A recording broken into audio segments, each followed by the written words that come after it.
Ready to ditch that flimsy plastic and upgrade to serious style? Getting your hands on the coveted Chime metal card is easier than you think, so let's dive right into it.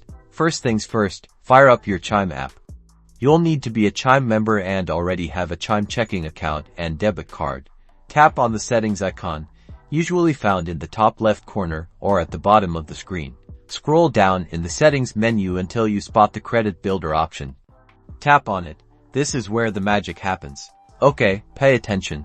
To qualify for the Metal Chime Credit Builder Visa credit card, you need to have made qualifying direct deposits of $200 or more to your Chime checking account within 365 days of applying. You also must have made at least one transaction with your virtual or physical credit builder card. If you meet these requirements, you should see an option to apply for the metal card right there on the credit builder page. It might say something like Upgrade to Metal Card or Apply Now. Tap on that button. Carefully review the application details presented to you. Make sure everything is accurate. Once you're satisfied, confirm your application. That's it. Chime will review your application, and if approved, your shiny new metal card will be on its way to you. Get ready to impress.